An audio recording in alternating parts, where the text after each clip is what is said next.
Let's go. That's all centered. Oh my Should that gosh. be like? I think it should be. But they're beautiful. They are. You did a wonderful job. I did a very wonderful job. I like them. Yeah, I love them. Okay. Are Let's you ready go. to go? Yeah, let's We're gonna go. taste this wine now. Let's go. Okay, let's taste it.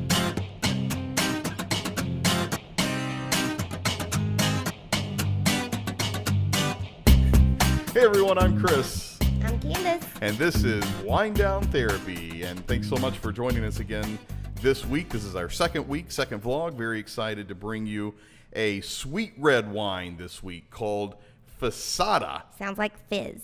It sounds Fizzy. like fizz. Fizzy. Fissata. Fissata. Fissata is the name of this wine. Tell us a little bit about the wine. I'm gonna get it open. So it's from New York, and it's from New York. And We know where it's at. yeah, it's a sweet red. Right. We've already said that. I'm actually anxious to try this because it's a dessert wine, right? So I'm not. It is. We're not big. I mean, Oh, look at this. It's one of the twist taps. I don't even have to. oh, you don't even have to. I don't even have to do that. That's How funny. about it? See? We've never been like, we're picky on our dessert wines.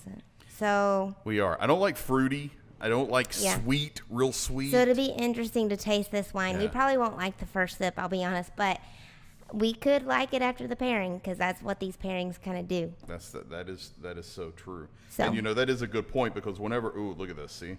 Not too much. Yeah, yeah, I did a little bit too much. Good Lord. So I don't know if you can see this on the camera or not, but it's kind of in between an effervescent and a still wine.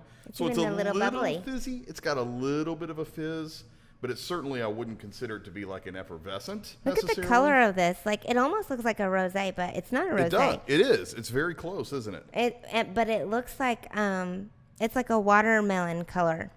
I don't know if you can see that, but A real light watermelon color. Yeah. Yeah. See, I'm holding it up right in front of a light that you can't see, so I get to see it really clear. It is very light. The description says a medium body. I would think it would be light too. I'm thinking the same thing. I believe that looks a little more light to me Yeah. than medium bodied. But it is a dessert wine. It is supposed to be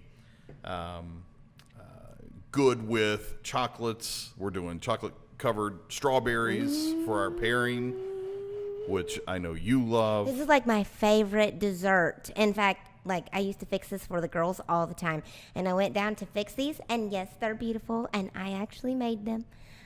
Wow. I'm just saying they're not store-bought. Bragging much. I'm just saying they You look did good. nice. Those look really good. Anyway, my girls 2 are down points. there enjoying the rest of them. We're not going to have any left after this. So we're gonna have to enjoy how many did you get? A 6. All right, 6. so we'll have to enjoy. That's plenty. That's Yes. more than enough. But anyways, they go with chocolate-covered strawberries, strawberry shortcake, cream puffs. Definitely a dessert. And I saw an interesting fact as well on the site. This is the #1 selling wine since day one of Traveling Vineyard. So this has always been the top of their list as a big seller. They call it dessert in a bottle. So it still goes with desserts, but they call it dessert in a bottle. So Here's what's funny about this we'll too see. is it can be poured over, according to the right. website, it can be poured over vanilla ice cream. But you know what? Because of the little bit of fizz, I actually buy that. Because you can do that with orange soda over ice cream and make like the floats cream or whatever. soda type Yeah, thing, that yeah. type of deal. I bet it does work. Maybe. All right. Well, let's. We took a look at it. Yeah, I think it's definitely the watermelon red. Very light. Very translucent there. Let's smell it. I need to smell it. I'm gonna try it. I'm gonna try that again. Let's see. So the first smell is definitely I smell the fruit. I definitely have that raspberry. I think is the. Yeah, I mean, I think I'm smelling a little bit of a raspberry there. Let me swirl mine up a little bit. Let's see if I can get some stuff activated. Maybe not necessarily raspberry, just some sort of berry. Flower. You got the floral smell? I do get the floral smell a little bit. Yeah. Very different than our wine last week. Our wine last week was very earthy and natural. That's not necessarily. It's a floral smell, but it's not an earthy smell. No, not at all. All right. Let's go ahead and let's take a sip here. I because this is a sweet dessert wine, and I'm generally not a fan of those. So what I'm going to do first is I'm going to take and this is some good advice, right? That I was given once. Take a very small sip first, and let your mouth realize that it's got this kind of alcohol in it, right. And just stop with that small sip, and then take another sip directly after that. So what I'm going to do is a small sip just to wake my mouth up a little bit. And I'm going to take another sip, and then we'll do the pairing with it. Okay. So. Ooh, I definitely got that first. But it's not as bad as I thought it was going to be. No. I was actually really nervous. I was sitting here going, "Oh my gosh, I'm gonna." But I definitely got that first, just the taste of the alcohol, the bitterness in the beginning. Mm-hmm. Anyway, okay. And the fizz. Let's try the fizz hit me a little bit. I'm gonna take a little bit bigger. Definitely can taste that fizz. The sweetness is starting to come out a little bit now that I took that second taste. I'm really feeling the sweetness a little bit more because that first taste was a little bitter, and now it's kind of switched over to more of a sweet for me. I'm interested to see what it tastes like with the pairing, because I get like I don't know what kind of reaction that is, but I don't know.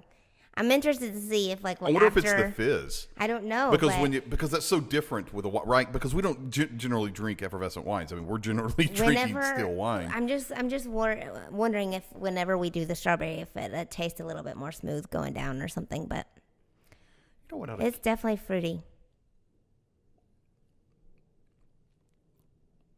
Take one more sip and tell me if you get a nutty taste. And it's right on the end.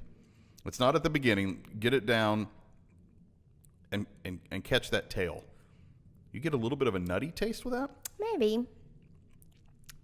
I'm getting a little bit of a nutty taste. All right, let's do a strawberry here. Okay. Oh, jeez, they're stuck to the plate. Here we go. All right. Dirty fingers and everything. Oh, yeah, I meant to bring utensils up here. That didn't quite work, did it? Cheers on the strawberry. Oh, my leaf is falling. All right, sorry. There we go. Let's try this again. Let's be careful. They'll stick together. All right, here we go.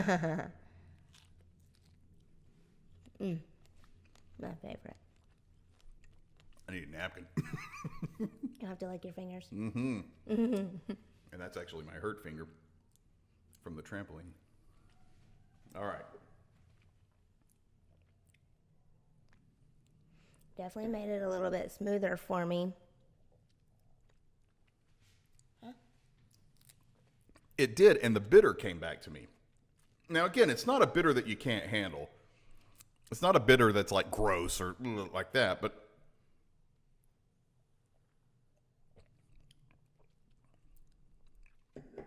definitely get the nutty taste there more than I did even before. Yeah, I could see that, because I feel like the fruity is less now that I'm eating. Yeah, I agree. The strawberry. It is. It's less fruity.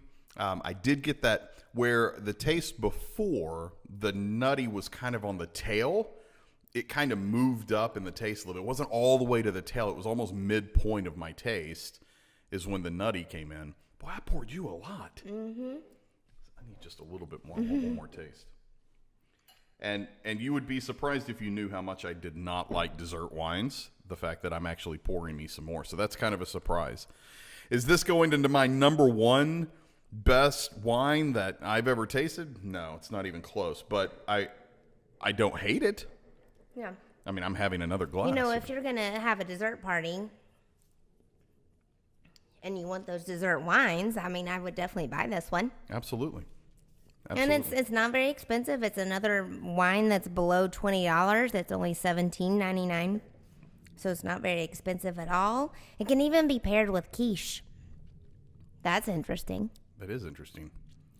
That's the thing, man. I tell you, and you can visit our website. I had it pulled up. I was going to look at it if I wanted to, but you can go to our website, winedowntherapy.com, wine, W-I-N-E, downtherapy.com, and look up this wine under Wines and More link. Look up this wine, and actually look up any of the wines that are on there, and you can see all the different pairings. It'll tell you small plates, entrees, desserts, cheeses, all kinds of different stuff that can pair well with all these wines. I'm enjoying it now. It's actually not that bad, is it?